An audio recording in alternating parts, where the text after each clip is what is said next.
the parallels between 1930s Germany, 1920s, 1930s Italy with Mussolini. The parallels are becoming more and more clear day by day. Trump is a wannabe authoritarian fascist. He's talking about doing away with, term limits as a president and all the rest of it. Ha ha ha. I'm only joking, only joking. Yeah, is he though? What's going to No, happen he's when not. this term ends? Is he just going to go, you know what? We're just going to rewrite the rule book and throw it all out. And again, who is going to stop him? Exactly. Well, we are. We're going to have We're to. we're the only ones who have the chance of doing it. Let's put it that way. You know.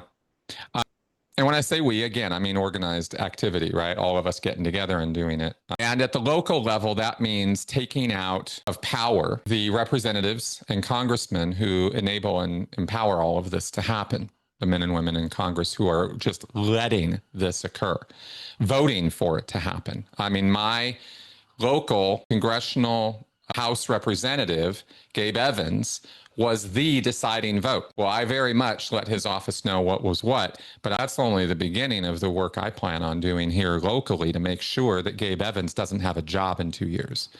Now, where are we going to be in 2 years? Well, we're not going to be in complete anarchy. We're not going to have a complete collapse of the United States in 2 years. Okay, so we've got time to deal with this, but we've got to act and find out who your local representatives are.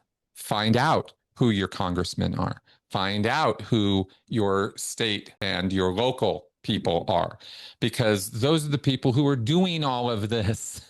So, Yeah. and they are the ones who, when they're not the ones doing it, they're the ones who can stop it. So we've got to empower those people and find more of those kind of people to put in those positions to turn this thing around, right? I mean, it's really no different than what the Republicans did, when years and years of left-wing power and they organized and set things up and got things going so that they could have things their way. Well, their way is insane.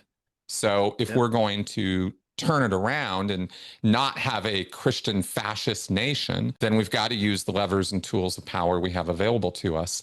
Otherwise, it really will just fall into complete anarchy. That's, again, just history. It's not because I'm a doomer. It's just if we don't act, what's going to happen? Well, we're going to get rolled over. Exactly. So we need to act. Yeah. That's my message. My main message is get busy out there. The time for sitting around watching the news is over.